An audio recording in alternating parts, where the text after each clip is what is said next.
The bonfire. So time check, it's 7:48 in the evening. So eto yung eksena namin tonight. So ayan, may nakatayong mga what you call this? Tent. So diyan sila matutulog. Yan. Yan. May mga duyan doon, may mga daming tent. Yan. So ayan kami. Mga cars. So ito yung eksena tonight for the 60th birthday of our office mate, friends, barkada. So yan, dun kami sa sa tent.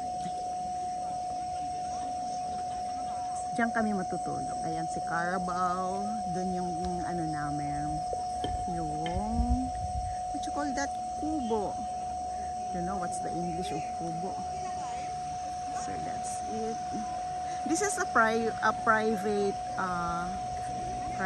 farm. Bale sa kapatid ng may birthday ng celebrant. So ayan. It's eating time, dinner time na kasi it's 7:50 in the evening, so it's dinner time. So later doon kami mag-aano kami sa bonfire namin. Ano ba natulog ko eh? Kain muna tayo.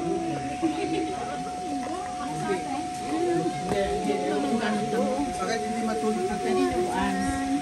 Nag-aaway sila sa pagkain. Which one to? Yan.